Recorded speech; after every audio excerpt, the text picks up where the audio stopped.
வணக்கம். G news 24x7 செய்திகளுக்காக செய்தி வாசிப்பவர் உதயகுமார். ஆரணியில் மீண்டும் இல்லம் துவக்க விழா நிகழ்ச்சியில் பொன்னேரி சட்டமன்ற உறுப்பினர் துரை சந்திரசேகர் பங்கேற்பு.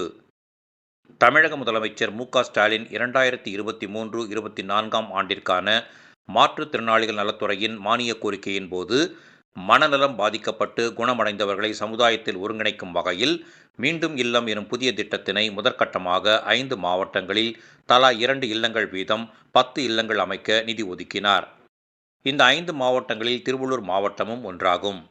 எனவே திருவள்ளூர் மாவட்டம் எல்லாபுரம் ஒன்றியம் குமரப்பேட்டை ஊராட்சியில் ஆரணி பெரியபாளையம் நெடுஞ்சாலை ராழப்பாடியில் இயங்கி வரும் ஆதரவு தொண்டு நிறுவனம் செயல்படுத்த தேர்வு செய்யப்பட்டது.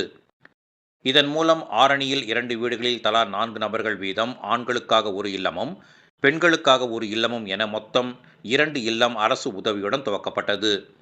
இந்நிகழ்ச்சிக்கு ஆதரவு தொண்டு நிறுவனத்தின் தலைவர் டி. கோட்டேஸ்வர் ராவ் தலைமை தாங்கினார்.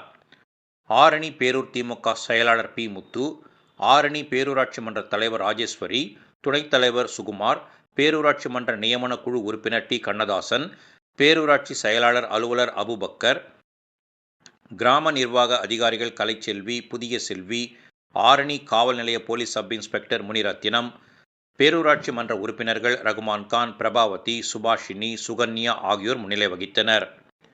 இதில் சிறப்பு விருந்தினராக பொன்னேரி தொகுதியின் சட்டமன்ற உறுப்பினர் துரை சந்திரசேகர் கலந்து கொண்டு மீண்டும் இல்லத்தினை குத்துவிளக்கேற்றி துவக்கி வைத்தார். மேலும் இத்திட்டத்தின் மூலம் மாற்றுத்திறனாளிகள் பயன்பெற தமிழக அரசு மேற்கொள்ளும் பணிகள் குறித்து சிறப்புரையாற்றி பேசினார்.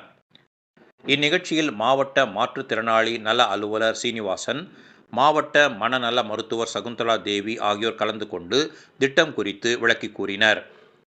இந்நிகழ்ச்சியின் போது பன்யான் நிறுவனத்தின் இணை இயக்குனர் டாக்டர் பிரீதா கணேஷ், துணை இயக்குனர் செல்வி, கீர்த்தனா ஆகியோர் கலந்து கொண்டு மீண்டும் இல்லம் திட்டத்தின் செயல் வடிவத்தை விளக்கி கூறினர். இந்நிகழ்ச்சியில் வழக்கறிஞர் ரிஸ்வானா, டாக்டர் சிலம்பரசன், டாக்டர் துளசி லட்சுமி, ஓய்வு பெற்ற மின்வாரிய அதிகாரி ராமச்சந்திரன் ஆகியோர் கலந்து கொண்டு வாழ்த்தி பேசினர். மீண்டும் இல்ல துவக்க விழாவில் அரசுத்துறை அதிகாரிகள், பொதுமக்கள், ஆதரவு இல்லத்தின் ஊழியர்கள் அனிதா, தேன்மொழி, வினோதினி, சரண்யா, பவித்ரா, மம்தா, சச்சிதா ராவ், செல்வ கணபதி, மஜித் குமார், ரவிராஜா, சரண் ராவ், புஷ்பராணி மற்றும் ஆதரவு இல்லத்தின் பயனாளிகள் உட்பட ஏராளமானோர் கலந்து கொண்டனர். இந்நிகழ்ச்சியில் முன்னதாக அனைவரையும் ஆதரவு இல்லத்தின் துணைத் தலைவர் ஜீவா ராவ் வரவேற்றார். முடிவில் ஆதரவு இல்லத்தின் பயனாளி சம்சத் பேகம் நன்றி கூறினார்.